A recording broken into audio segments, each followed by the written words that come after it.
Namaskar and welcome to StudyIQ. I am Prashant Mavani. I hope you all are doing good. I have got a very important special topic for you guys today. It's called criminalization of politics. Now, it's a very dark reality of our country or our political life that if a person is having a sort of criminal background, if that person is having a money power, if that person is having all these goons and hooligans, or you can call it muscle power, if you have these three things, then it becomes a bit easier for this sort of person to win election in our country. And of course, it is a big as well as a fundamental threat for our democracy. On Tuesday, Supreme Court, a 5-judge bench of Supreme Court refused to disqualify candidates against whom some sort of criminal cases are pending. Now, you'd be thinking that this is not fair, but the thing is we have to understand here that it takes ages, first of all. It will take a bit of time to come to this logical conclusion whether a particular criminal case that is going on against an individual, whether that case is right or wrong, whether that person is actually a person who has done some sort of criminal activity, or it could be that that person could be it could be a witch hunt as well, and something very common we find in politics. Couple of days ago we were talking about this thing as well, so I'm not going into the details of this witch hunt and other things. Witch hunt basically means that you file wrong cases against your opponent if you know that someone is better than you, and the best way to get rid of that person or to waste that person's energy, time, and disturb his or her mind, then these are the things that are practiced in politics. They file wrong cases against them and things like that. Now, if we go through some important figures, if I take you through some important figures, then the thing is that when it comes to serious crimes, I'm talking about kidnapping, I'm talking about murders and all this, rape cases and other sort of heinous and serious crimes are concerned, back in 2004, right, there were some 12% MPs and MLAs. Here, when I say politicians, I'm talking about MPs and MLAs. I'm talking about elected people. I'm not talking about those politicians who are part of a political party. I'm talking about those people who have won election and they are representing you and I from various different constituencies, right? So back in 2004, 12% or total out of total elected representatives, 12% were having some serious cases going against them. Back in 2014, this figure reached to 21%. Can you believe this thing? In 10 years, 21%. This indicates that if you have these three things, then it becomes a bit easier for you to win election. And this is a very sad reality, as I said. Now, there are various organizations that have conducted research on this thing, and they say that that a candidate with the criminal charges had a nearly 3 times greater chances or chance to win over a person who is not having any sort of criminal background. So this is again a sad thing. One more thing that I would like to add here, that this figures, right, this 2004 and 2014 figure, 21% and 12%, as I told you, it's about serious crimes, right, big crimes. If we talk about in general other crimes, or altogether there are 36% candidates or election this representatives, right, MLAs and MPs. Out of total MPs and MLAs in our country, 36% have some sort of criminal charges or criminal case is going against 36% of our MPs and MLAs. And this indicates that our democracy, we need to save our democracy. Now, Supreme Court has refused to disqualify these candidates. As I told you, that disqualifying at this stage of when just charges are framed against someone, then it's going to lead to bias as well as political witch hunt. But Supreme Court has followed all this you can say decorum, as well as it has stayed within its boundary, because Supreme Court has not. So the main job of court is to interpret law. It's not to make law. So the making law, when it comes to making law, it is our parliament that has to come out with a law, and that's what Supreme Court has asked the government or the parliament to come out with a law to make sure that we move, or we are heading towards a path where where decriminalization of politics is something that, you know, it's a work in progress. We are doing something to get rid of it. Now, Supreme Court has, of course, you know, provided some directives, like if a particular political party is filing a candidate or fielding a candidate in the field for this election, and if that person is having some sort of criminal cases pending against him or her, then that details regarding type of case and other things should be uploaded and displayed in that political party's website. This is number one point that Supreme Court, or this is an order of Supreme Court, that these are the things that political parties will have to do. The second thing is that they have to, or political parties, they have to publish this details at least 3 times in a widely circulated newspaper as well. And this is just to enlighten, you know, illuminate all our people of our country that a particular candidate that is fielded by a particular political party is facing this sort of criminal charges against him or her. If we go through Representative of People Act, RP Act, then it does not bar an individual who have criminal cases pending against them from contesting elections. So this is something that we have to keep in mind. The other thing is that this RP Act, after this Supreme Court's 2013 Lily Thomas judgment, after this this clause was added, that if a person is, you know, is been awarded a jail term of 2 or more than 2 years, then that person cannot stand in an election for 6 years after the jail term has ended. So in total for 8 years you cannot. Once when you are in jail, of course, you cannot, and after that as well, for 6 years you cannot fill up your candidature form.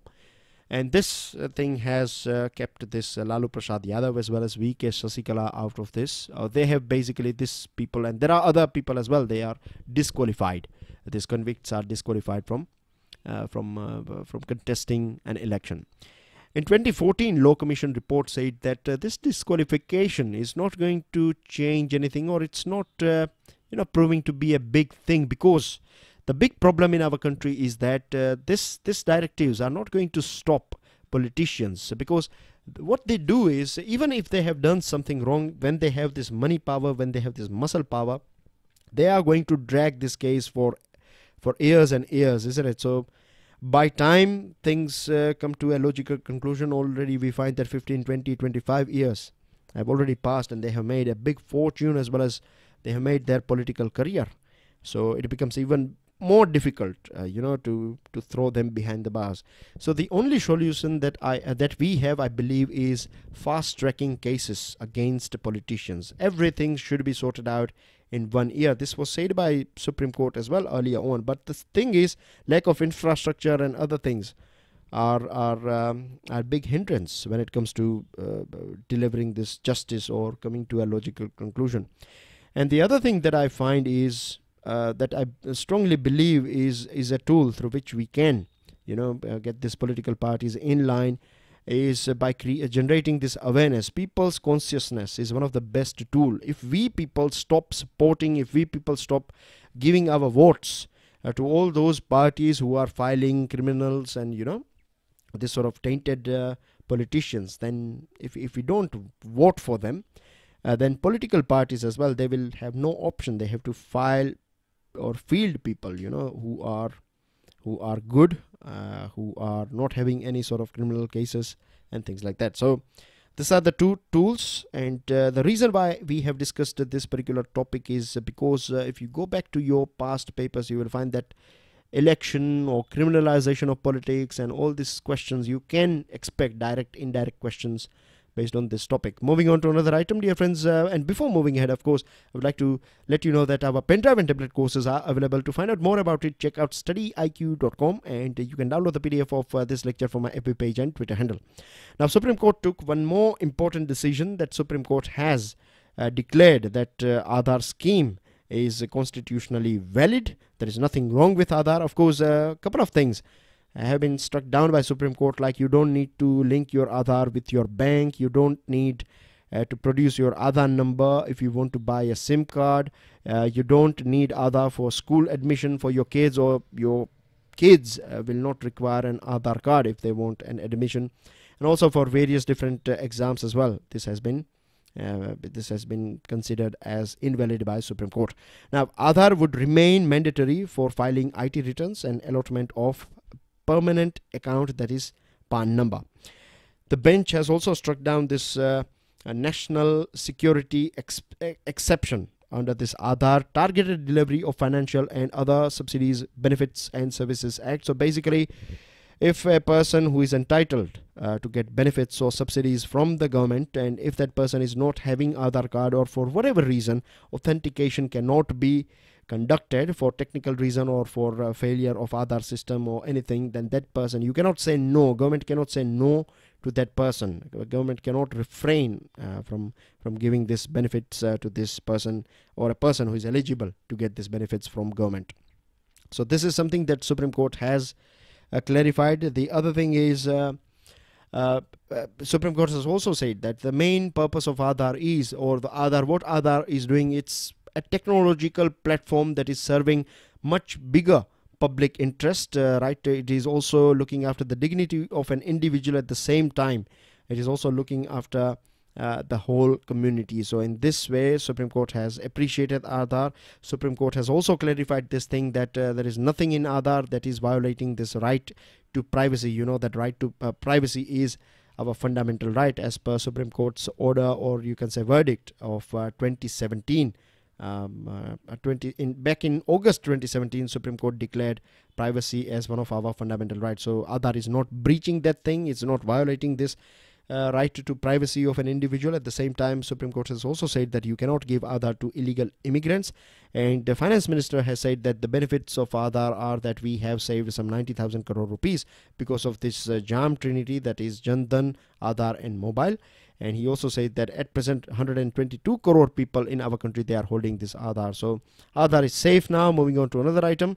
In this Indira Savni case, the Supreme Court had held that the test or requirement of social and educational backwardness cannot be applied to SC as well as STs, who are, you can say, undoubtedly, right, they fall within this expression of backward class of citizens. Supreme Court has also said, or Justice Nariman has said, that the whole object of reservation is to see that the backward classes of citizens move forward so that they may march hand in hand with other citizens of India on equal basis. This will not be possible if only the creamy layer or those SC, ST people who are falling in this category of creamy layer. Like once you get, say for example, if someone is from this community, and if that person gets a very good job in government, then of course their kids, you know, they are out of they are creamy layer. They are not, you can say, they are not on the same page when it comes to that community and other people who are not enjoying this sort of position. So Supreme Court has said that you cannot, you know, take a creamy layer. They should not get, they should be excluded from the benefit of reservation, because we have to uplift other people who are genuinely, you can say, backward. And once a person has been given the reservation at the initial stage, it is not required to give at every stage on promotion. Moving on to another item, Prime Minister Narendra Modi held 29th or interacted with officers and other people via this Pragati. Pragati stands for Proactive Governance and Timely Implementation. It is a sort of online, you can say, digital platform of interaction. It's a sort of conference sort of thing, right? So this is Proactive Governance and Timely Implementation, Pragati, and Prime Minister reviewed this. He basically reviewed the progress regarding telecommunication sector. He also talked about, or he was briefed about issues faced by telecom sector and people and things like that. He also said that technology is a thing, with the help of technology we need to sort out these problems faced by telecom sector. He also said that government should make sure that this customers are getting high level of customer satisfaction from these service providers. And he also reviewed infrastructure projects associated with railway, urban development, road, power, coal sectors, etc. Cabinet took a very important decision. This GSTN, that is Goods and Service Tax Network, goods and services tax network will be taken over or will be converted into a government-owned company. At present, you have some 49% of stake of this GST and is with government, and 51 is held by this 5 private financial institutions. So this will be changed. The government wants to take over 100% government ownership, and 50% of this 100% will be or shall be equity of center, and the rest 50% of all the states that are part of this GST, of course. And Cabinet took one more important decision. It is about National Digital Communication Policy 2018. Cabinet has approved this NDCP of 2018, and as per this NDCP, or the main aim of this new National Digital Communication Policy is to provide universal broadband connectivity at 50 megabyte per second to every citizen. This is a very, you can say, ambitious target, that 50 Mbps. That's going to change the way we use internet and other things. And now we don't know whether this 50 Mbps is per month or per day. We have to wait and watch for that. And this policy also talks about that 1 Gbps connectivity to all Gram Panchayats will be provided by 2020, and by 2022 10 Gbps for all Gram Panchayats. This is going to, boost economic development, e-health, e-education and other things. It is also going to create 40 lakh additional jobs. Our communication minister said that at present telecommunication sector contributes some 6% of our GDP. With this policy, this is going to go up to 8%. 8% of our GDP, or the share of GDP, will be coming from telecommunication sector. And the Cabinet Committee on Economic Affairs has approved the construction of new domestic terminal building and other allied structures at Patna Airport at an estimated cost of over 1,216 crore rupees. Our Defense Ministry has got a small yet important update for us. We have tested successfully tested, in fact, this Astra missile. Astra is an indigenously developed beyond visual range air-to-air. So it is known as BVRAM, beyond visual range air-to-air missile, and this was you can say this was basically launched from Su-30 aircraft, our fighter jet. And this is a very important you can say achievement, because this was a final pre-induction trial. So once this of course it has successfully been carried out, this operation is success, so now it will be inducted in our Su-30 planes. Last item is about this application that has been launched by Finance Ministry. It was prepared with the help of DFS, that is Department of Financial Services, Ministry of Finance and National Informatics Center. Together they have created and developed this mobile app called Jan Dhan Darshak. This Jan Dhan Darshak app is part of this financial inclusion initiative. It will provide information regarding this financial institutions or financial inclusion touch points like bank branches and ATMs and post offices and things like that. You find this type of questions in your prelims examination, so pay attention to these items that you can find on your screen, or that you are seeing on your screen, that it will help an individual to locate financial institutions like bank branches and ATMs and other things nearby that person using his or her mobile phone. You have 1.35 lakh bank mitras. They will be on board on this app by 1st December 2018, and it will help you to find bank branches or ATMs and post offices. You can search places with the help of name, of course, these financial institutions, and you can search by voice interface as well. You can directly dial, you can give a call from this app to a bank branch, and it will also help you with feedback and other things. So that's everything in today's discussion, dear friends. Make sure you share this lecture with other students. Thank you very much. God bless you all. Jai Hind.